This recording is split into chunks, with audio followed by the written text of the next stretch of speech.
le lien entre immigration et niveau d'éducation. Donc c'est des screens que j'avais pris sur le compte de Mark Vanguard sur X, anciennement Twitter. Donc je vais vous lire ça. Immigration en France, chapitre 4. Le plus faible niveau d'éducation des immigrés et les moins bons résultats de leurs enfants pèsent sur le niveau scolaire moyen. Illettrisme, PISA, donc PISA pour ceux qui ne connaissent pas, c'est le programme international pour le suivi des acquis des élèves.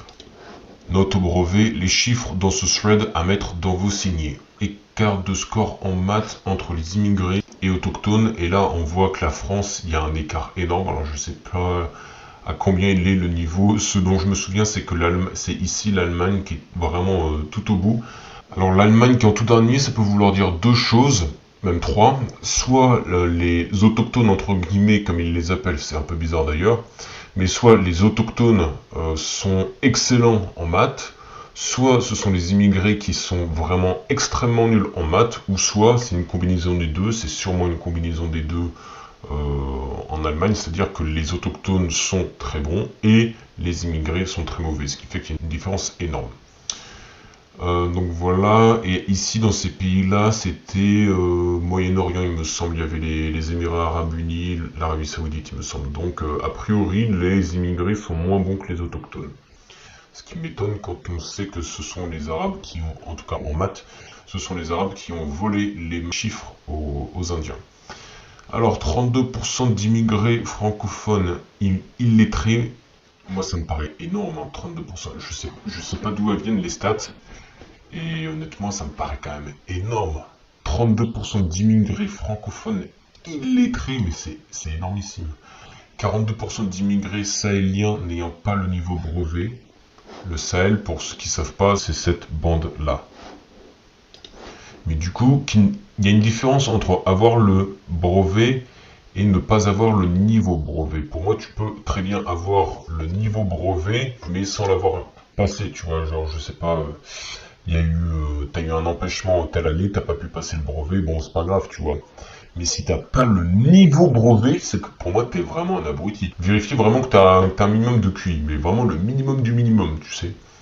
Ensuite, 90% d'élèves allophones bénéficiant d'un soutien linguistique. Allophone, pour ceux qui ne savent pas, c'est une personne qui, dans un territoire donné, a pour langue, donc là encore une fois je lis le Wikipédia, a pour langue première une autre langue que la ou les langues officielles. Mais ce terme ne s'applique jamais aux autochtones et qui résident habituellement dans ce territoire. Donc en gros, sur l'ensemble des élèves immigrés en France qui ont pour première langue une langue autre que le français, eh bien il y a 90% de ces personnes-là qui bénéficient d'un soutien linguistique. Et là, pour le coup, c'est normal, c'est vrai que si, ta langue première n'est pas celle dans laquelle tu émigres, eh bien, c'est vrai que ça peut être plus difficile, l'école. Ça se comprend. Ensuite, Mark Vanguard continue et nous dit, dans ce fil, nous verrons certes que les immigrés ont un faible niveau scolaire, mais aussi que les immigrés asiatiques performent mieux que les autres. Que l'immigration n'explique que environ 25% de la baisse de niveau observée en maths dans PISA. Alors là, du coup, je disais un peu plus tôt je disais un instant que le fait que tu ne parles pas la même langue que, ouvrez les guillemets, les autochtones, fermez les guillemets, eh bien ça peut poser un problème dans l'apprentissage à l'école. Et il me semble qu'en Asie, on ne parle pas français. En Asie, on parle vietnamien, cantonais, on parle cambodgien, on parle coréen, japonais, mais on ne parle pas français. En tout cas, dans l'extrême majorité des cas, on ne parle pas français. Du coup, effectivement, là, ça retire l'argument les immigrés ont un moins bon niveau dans l'éducation à l'école, puisque leur langue natale n'est pas celle de leur pays d'immigration. Ça retire cet argument-là. La France accueille une immigration au faible niveau d'éducation / de diplôme. Et oui, c'est là le problème. En fait, c'est bizarre, on dirait que les élites veulent absolument accueillir tous les plus nuls en fait du monde. Mais en fait, là on pourrait me tirer dessus à balles réelles en disant ouais, t'as pas le droit de dire ça, mais la question qu'il faut se poser, c'est pourquoi les élites veulent des immigrés à faible compétence.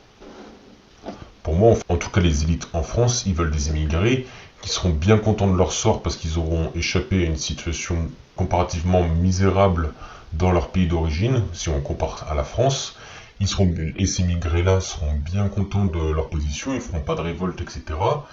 Et voilà, ils risqueront pas d'avoir une ambition énorme qui pourrait porter préjudice à ces élites. J'avais vu une stat, en France, je crois que c'était quelque chose comme 80% des millionnaires, en gros leur fortune, ces personnes-là tiennent leur fortune de leurs parents. C'est un héritage, tu vois. Il y a comparativement peu de nouveaux riches si l'on compare ça avec les États-Unis, par exemple. Et donc forcément, à choisir une immigration, eh bien ces personnes-là, les élites, leur choix se portera vers une immigration de faible qualité, comment dire, avec une faible valeur ajoutée. En gros, ils vont pas piquer le potentiel, les opportunités économiques de leurs futurs enfants, tu vois. Je continue. 2. Les immigrés et descendants d'immigrés ont un niveau scolaire plus faible que les autochtones. C'est vraiment bizarre, hein. Autochtones comme ça, c'est bizarre. Les élèves issus de l'immigration asiatique ont de meilleurs résultats scolaires que les autres, oui. On s'y attendait. L'immigration n'explique qu'une partie de la baisse du niveau scolaire. C'est vrai, comment dire. Il y a certes l'immigration qui tire tous les résultats scolaires vers le bas, mais de manière générale, le niveau scolaire descend directement. Moi je me souviens, j'ai fréquenté ce qu'on pourrait appeler aujourd'hui les milieux élitistes, et je me souviens très bien, donc c'était durant des soirées, etc., voir des filles et des fils de riches, de millionnaires, vraiment le top du top dans la société, des fils d'avocats, des fils de médecins, des fils d'ingénieurs, etc., fils et filles. Alors, dans la soirée, c'était des soirées que j'aurais cru bobo, mais sauf qu'en fait c'était du gros rap, du gros rap français à fond, avec des paroles bien dégueulasses. Mais je voyais ces fils et ces filles-là qui connaissaient les paroles des raps par cœur, et j'étais choqué. J'étais choqué parce que il y a tellement une dissonance entre d'où viennent ces personnes et l'image qu'elles veulent donner d'elles, c'est abusé. Il y avait vraiment une dissonance. Je continue. Une immigration au faible niveau d'éducation, d'après les données INSEE, là ça m'étonne quand même parce qu'il me semble qu'en France les statistiques ethniques sont interdites. Du coup ça m'étonne qu'il y ait des statistiques sur ça. Donc c'est pour ça en fait j'aimerais bien voir ces chiffres quand même. Enfin les sources de ces chiffres. D'après les données INSEE, 32% des immigrés francophones arrivés après leur scolarité sont illettrés, un handicap qui pèse lourdement sur leur intégration. Non seulement 32% ont des difficultés importantes à l'écrit, mais 27% ont aussi des difficultés en calcul. Les personnes ayant suivi une scolarité en France affichent en revanche des taux moyens de 6% et 9% respectivement. Donc là on voit que c'est qu'il y a vraiment un malus quand la scolarité est effectuée hors de France. Là je me pose la question, est-ce qu'il parle de la France métropolitaine ou de la France avec les dom-toms, je ne sais pas. Cela s'explique par le faible niveau de diplôme des immigrés. Parmi ceux arrivés en 2018, 41% n'ont pas le niveau bac, 27% n'ont même pas le niveau brevet. Et du coup là tout à l'heure j'étais choqué du fait qu'il y en ait autant qui n'aient pas le niveau brevet, mais même le bac, 41%, bon ok c'est plus dur que le brevet, mais ça me semble, enfin c'est pas non plus insurmontable quoi. Et 41% qui n'ont pas le niveau bac, pour moi c'est énorme quoi, c'est vraiment énorme. C'est vraiment beaucoup. Hein. Encore une fois, je répète, tu peux ne pas avoir le bac, mais avoir le niveau bac, tout simplement si t'es pas trop bête en fait. Si t'as des capacités d'apprentissage, de réflexion, etc., mais que t'as choisi de ne pas mettre ces capacités dans l'apprentissage de ce que tu considères inutile, donc je sais pas, l'histoire géo, des mathématiques, la physique-chimie, l'SVT et tout, si t'as des compétences mais que t'as choisi de ne pas les mettre au service de l'apprentissage de ces cours, mais que tu as préféré, je sais pas, monter des business par exemple, eh bien pour moi ça ne pose absolument aucun problème. L'important, ce n'est pas que tu aies le diplôme du bac, l'important c'est que tu aies le niveau du bac. Par ailleurs, le niveau d'études des immigrés africains, notamment subsahariens, est particulièrement faible. Oh là là, je tombe de ma chaise. 60% des immigrés sahéliens ont arrêté leur parcours scolaire avant le bac. Le niveau d'éducation des immigrés est contrasté selon l'origine. 60% des immigrés sahéliens n'ont pas le niveau lycée. La faible part d'immigrés hautement qualifiés peine à compenser la fuite des cerveaux, comme l'illustrait cette étude sur le solde entre inventeurs, émigrés et immigrés. En France, l'arrivée de talents étrangers ne semble pas compenser la fuite des cerveaux. Solde du nombre d'inventeurs émigrés et immigrés par pays pour la période 2001-2010. Donc ça c'est la France. En blanc c'est ceux qui immigrent. Et en gris, c'est ceux qui émigrent. Donc qui immigrent, c'est ceux qui viennent sur le territoire, et qui émigrent, c'est ceux qui partent du territoire. Et effectivement, on voit qu'il y a une différence. Alors, elle n'est pas drastique la différence, mais on voit quand même qu'il y a une différence, et qu'il y a davantage de gens qui partent plutôt que de gens qui viennent. Ce qui, encore une fois, ne me surprend pas, puisque lorsque tu as, un pays qui te taxe énormément, vu que toi tu es un inventeur, tu as un potentiel économique immense, mais d'un autre côté, on va te taxer immensément. Eh bien, c'est tout à fait normal que tu partes dans un pays où tu as le même potentiel économique, mais de l'autre côté, t'es pas taxé à 80%, tu comprends? Et cet autre pays, oh bah tiens, c'est les États-Unis, c'est ici, United States, donc États-Unis, et eux, ils ont vraiment eu un arrivage de cerveau, mais absolument immense entre 2001 et 2010. Tu m'étonnes qu'ils sont à la pointe de la technologie. Comme on dit, les États-Unis inventent, la Chine copie et l'UE régule. Une immigration au faible niveau scolaire. Dans l'immense majorité des pays évalués par PISA, les élèves immigrés obtiennent de moins bons scores que les élèves autochtones, mais c'est particulièrement marquant en France. Dans 3/4 des pays évalués par PISA, les immigrés ont un niveau de maths inférieur à celui des autochtones.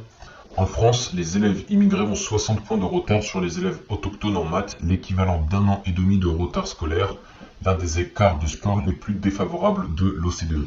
Ainsi, les élèves issus de l'immigration tirent vers le bas le niveau scolaire moyen, alors que le score PISA des autochtones est de 485 points en maths, la moyenne nationale est de 474 points en comptant les élèves issus de l'immigration. Outre le faible niveau d'éducation de leurs parents, les enfants d'immigrés sont aussi pénalisés par la barrière de la langue.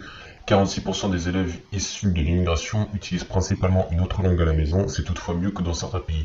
Alors c'est ce que je disais tout à l'heure, mais quid du fait que les élèves d'immigration asiatique sont généralement pas mauvais en maths, on va le dire comme ça. Les élèves issus de l'immigration sont pénalisés par une moindre familiarité avec la langue nationale, en France moins qu'ailleurs. Mais par contre là, par rapport à la langue, je me pose la question en fait, quand tu immigres dans un autre pays, tu le sais, la langue qui est parlée dans ce pays, donc pourquoi tu commences pas à l'apprendre en avance? Moi j'ai immigré dans d'autres pays, toujours je parlais la langue du pays dans lequel j'allais, tu vois, ça me semble être la base, mais bon. Ensuite, il n'empêche qu'on comptait en septembre 2021 près de 90 000 élèves allophones nouvellement scolarisés, dont 90% bénéficient d'un soutien linguistique dédié. Ok. Une réussite scolaire contrastée selon l'origine des élèves. Les parcours scolaires des enfants issus de parents asiatiques sont atypiques. Du temps du bac S, ils étaient environ 40% à obtenir un baccalauréat scientifique, contre 8% chez les immigrés subsahariens. Là, ça fout une méga claque. 5 fois plus, quoi. Alors, je sais, après, le bac scientifique, ça avait un peu la réputation d'être le bac élitiste, mais bon, franchement, je sais pas, entre bac S, bac ES, bac L... En termes de niveau global entre les élèves, honnêtement, j'ai pas remarqué de différence immense. Il y avait quelques éléments qui sortaient un peu du lot. Parmi les bacs S, B, ça n'a jamais été exceptionnel non plus.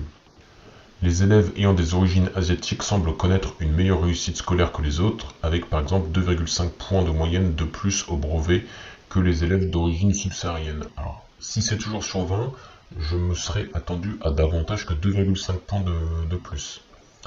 Les enfants de parents asiatiques obtiennent les meilleures notes au brevet.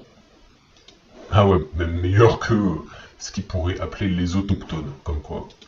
Comme quoi, la langue, ce n'est pas nécessairement une excuse. Ensuite, un phénomène à mettre en relation avec une exigence / une ambition particulièrement élevée chez les parents asiatiques.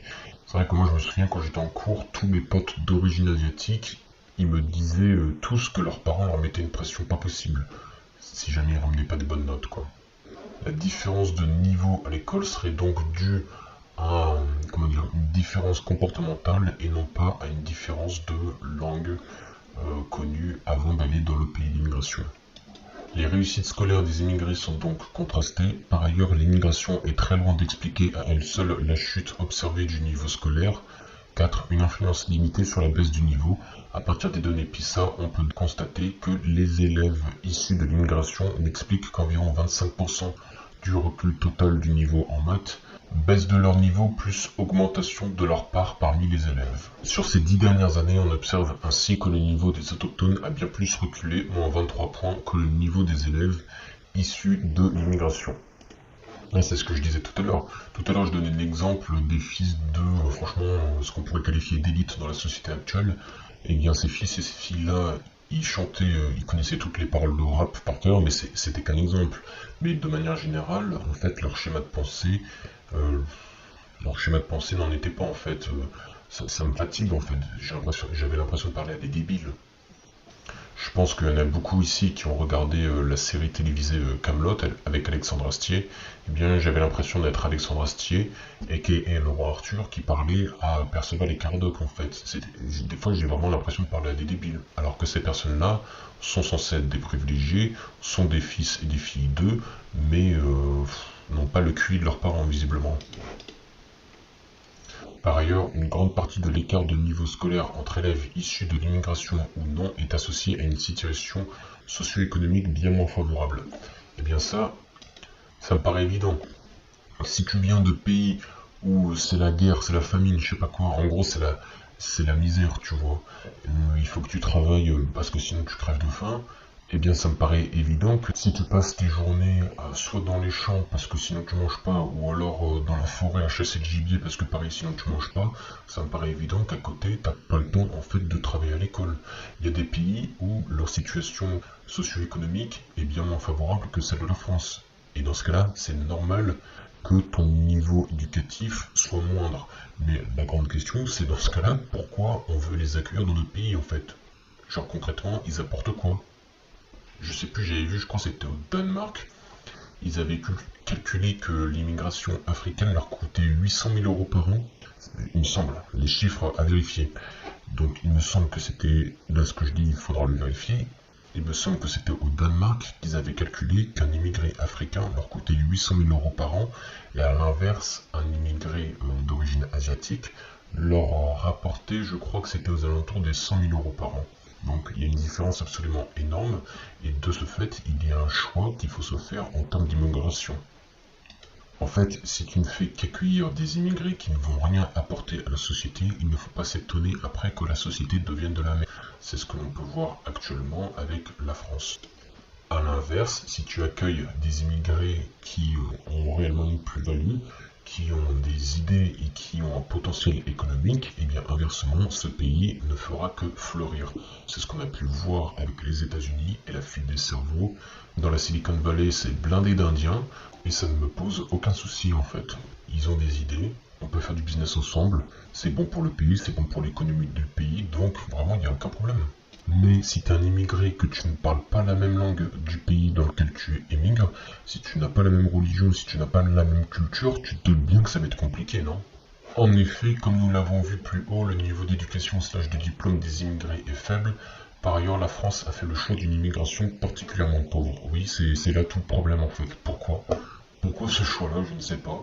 Enfin, si j'ai ma petite idée, c'est pour que, en gros, nos élites n'aient pas à se faire de soucis pour leur génération future, tout simplement. Je pense que c'est pour ça. Conclusion, que retenir de tout cela?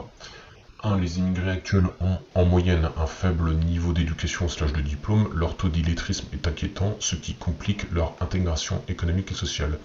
2. Le retard de niveau scolaire des élèves immigrés et enfants d'immigrés pèse sur la moyenne nationale. 3. Les trajectoires scolaires des élèves issus de l'immigration sont cependant contrastées selon leur origine, avec un certain succès des Asiatiques. 4. Bien que le plus faible niveau des immigrés tire notre moyenne vers le bas, l'immigration est très loin d'expliquer la chute vertigineuse des performances de la France dans les classements internationaux. 5. Le décalage de niveau scolaire observé entre élèves issus de l'immigration ou non s'explique en grande partie par des facteurs socio-économiques. Notre politique migratoire part du principe que si tu es pauvre et peu diplômé, tu seras facilement manipulable, tout simplement. À suivre, je poursuivrai la semaine prochaine la série de publications sur l'immigration en France. Donc, on remercie Marc Vanguard sur Twitter X.